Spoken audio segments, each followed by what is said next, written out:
What is up, everybody? Chewy89 coming at you today, and we have another Marvel Crisis Protocol video. And this time, I'm going to talk about my favorite animal in the game of Marvel Crisis Protocol. If you guys can do me a favor, dislike the video, comment down below, subscribe to my channel, and we'll have more MCP content coming up, guys. It's been a little dry with the reviews this week. That is what it is. With the main extravaganza coming up July 14th through the 16th, I think we're going to get a lot more stuff there. We'll probably do another video on that, talking about the predictions for that mini extravaganza coming up. That'll be another video down the line, but I feel like I need to get this video out there as soon as I can. I've been thinking about this lately, and I feel like a lot more people need to understand why I love this animal a lot. But before that, guys, I just want to say something right quick. So I won't be playing in the TTS League Season 8 this season. I will be playing probably Season 9. Right now, my focus is totally on my local scene right now. I have a league starting up here in Milwaukee, and I got 16 players for it, which is awesome. As much as I want to play in League Season 8 and roll some dice and make top cut again, and this time probably, make top 8 and win the TTS League, and class some people up. That's not my focus right now. My focus is more on my local scene. I want to grow that more. I want to push this game forward more in this area, and things are moving along. I gotta say, I had a wonderful meeting where I'm going to be hosting the top 8 for my league. It's going to be at this amazing bar, and they told me yes, and it's just everything is falling into place, and it just feels great. You know what I mean? It just feels great, and it feels awesome. I'm glad I'm taking a break from the league this season just to focus on the stuff that I have going on right now, and it's going to be great. And I hope my local scene loves everything that I'm doing and appreciates everything that I'm doing for this game and trying to push it out there for the local scene here. But anyways, guys, let's get to this. So let's talk about my favorite animal in the game and my favorite amphibian, and it's Toad. And we're going to talk about Toad here for a second because I don't feel like a lot of people have done. I don't think people are talking about this character enough. In my opinion, I feel like she's the new Okoye as a 2-threat. And what I mean by that is I feel like there isn't a roster where you don't want to take this character, right? And you're like, what? You're like, Toad? The fuck? This amphibian, okay, who is better than Kermit the Frog. He's the best frog ever. He's the greatest frog of all time.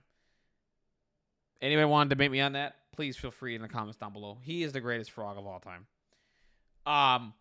Let's just look at him for a second. He's a cheap character. He's a 2-threat.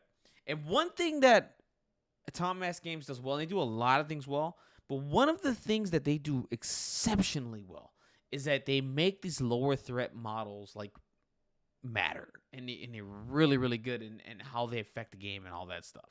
It's insane what these models can do. And let me tell you why Toad makes it in every single roster that I make, okay? Let's get over the fact that he's a 2-threat. Check. Cheap. I can play him everywhere.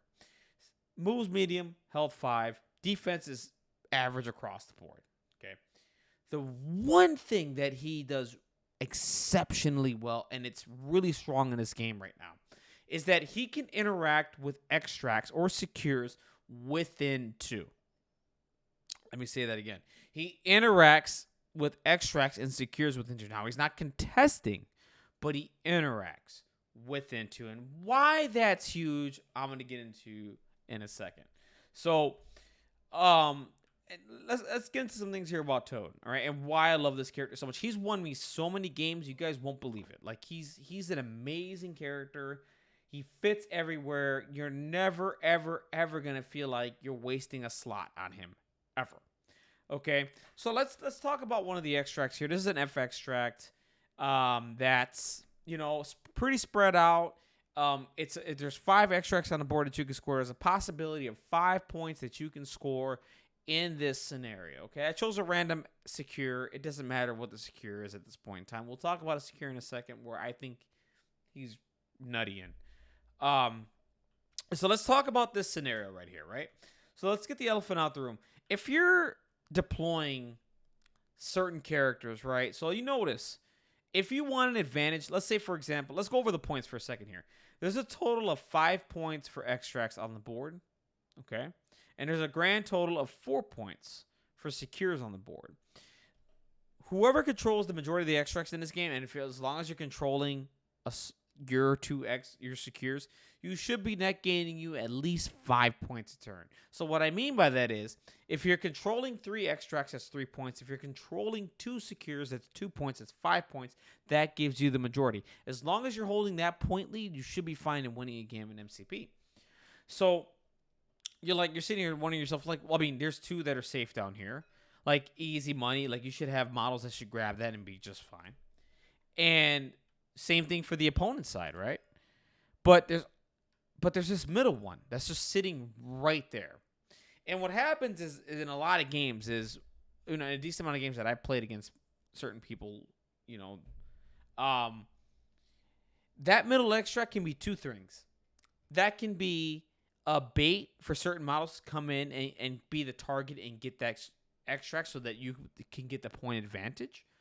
Or if people are aware that this is probably one of the most important extracts in this scenario and this game to give them a point advantage early, they have someone that can come up and grab this extract within 1 and move back and grab it as safely as possible and maintain their point lead.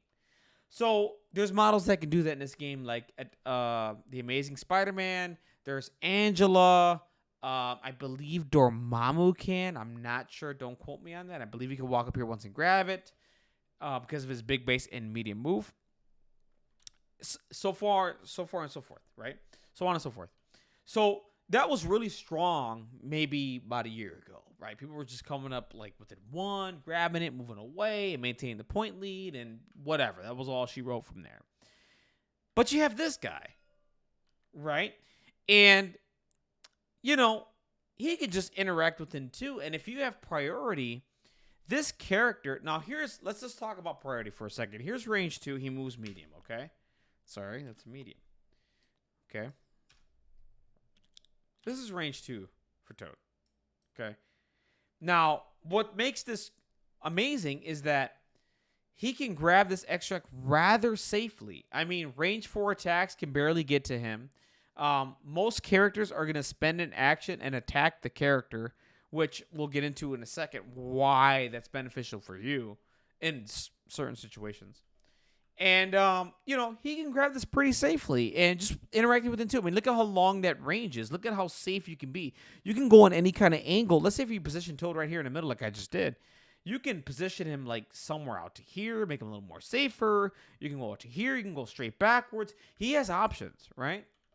And this is what makes Toad so dynamic. And like he's just an amazing 2 threat. So we're going to go ahead. We're going to start a turn. We're going to act like I won priority, right? 99.99% of the time, my first move is always to move Toad to grab the middle extract. Okay? To grab the middle extract. Period. That's how he rolls. That's how he plays. So from here, I have the movement. I mean, look at this. I mean, I have all day, whatever. Okay? And there's no secure in the middle. I'll just point out my 2. And depending on where their character is or whatever, how they're going to attack me, that's how I position Toad. So if I see somebody like right here in the middle, maybe I want to get somewhere out to here or somewhere out to here and get him within 2 of a character. Just get him out, right? So what you're going to end up doing here is you're going to move within 2. Let's just say someone is positioned right there and they can shoot him. I mean, range 5 is... Basically, range 5 is about right about here. They don't have to move much to shoot Toad at this point, right? He doesn't have stealth. He doesn't have anything like that at all. Okay, so if they can get right there in front of a secure at that point in time, this is the max of 2, by the way. This is at the extreme max of 2. And what I'm doing now is illegal, but you get what I'm trying to do here. That's fine. Bucky can shoot him, whatever, and maybe he one-shots him, but it is what it is. There's a chance that he doesn't. So we're going to go with Toad here. Grab the extract. And I mean, he's as safe can be. Let's say they do an attack on a Toad, right? And they come up, they want to get that extract because they had a 1-turn runner that couldn't get that extract, and maybe they're just dead set on getting that extract in the middle here, which could be a trap and a bait within itself, in and of itself. Because in my opinion here, if Toad makes that move, what you should be doing here is trying to focus on who can get the opponent's extracts just as safely as Toad does. And I'm going to show you an example in a second how Toad can get these 2 extracts or any of these extracts on the opposite side here with no problem at all. Okay? So someone shoots you, and this is the best part about Toad. Okay, and we're going to do a 5 dice attack over here, which is a standard here. Let's go with a Bucky Rapid Fire with rerolls, okay? Okay, he's got, he hit like a champ. All right, maybe Toad dies here. Maybe this is not a good example. All right, so 3 hits here. Toad blocks anything here, he's fine. It doesn't block anything. It takes 3 damage. Okay, so it takes 3. He's got 2 left. Let's give Bucky the Rapid Fire. Okay. This might be a terrible example, but we'll talk about what happens if he doesn't hit as strong, right? So 1 hit here. He does have a reroll. Let's just say he's playing Shadowland Daredevil. All right, cool. So we got 1 hit here. Toad has to make a save. It doesn't have to make much here. Okay. Okay. Let's get into it. Blocks it all like a champ. Boom. Good to go.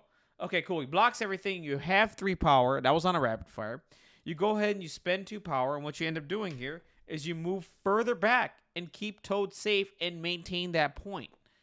Like, he basically almost damn near does the same thing as one of those 5-threat single extract runners do to go grab that middle and run backwards. He damn near does the same thing. He just has to survive an attack, which most of the time he does. And that's really, really cool. And that's amazing. And that's just phenomenal. He can just come back here, save it, and then move. And then, this is you can't have multiples of these extracts right here. So, holding that 1 point is really, really beneficial. So you're hoping that happens when Toad goes and grabs that middle extract, okay? And it's just amazing what he could do. I mean, he has a power already. He moved away. All you can do is find a way to heal him and just keep him alive, and he just holds a point. He's just a phenomenal 2-threat. He's just so flexible. So let's go ahead and let's give a scenario where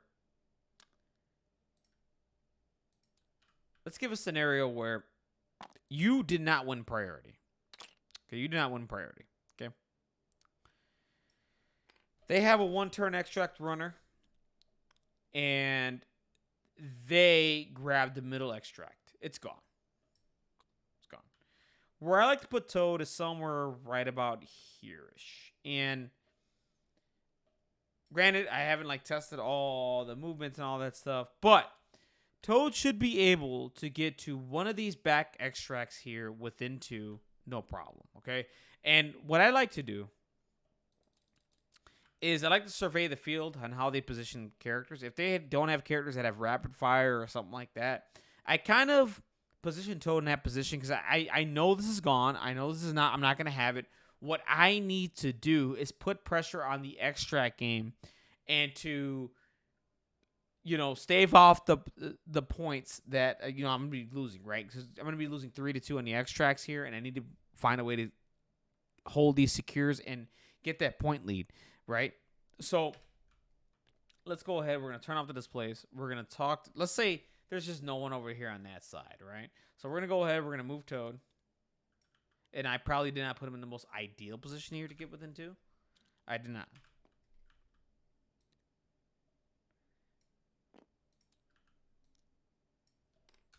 Okay. That's not within 2. That's fine. I didn't put him in the right spot. So what you want to do is you want to kind of have him hover.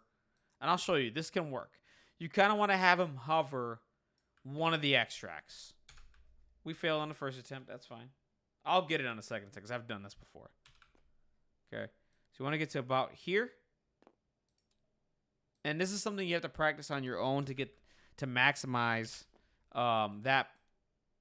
that's that range 2 extract grab, okay?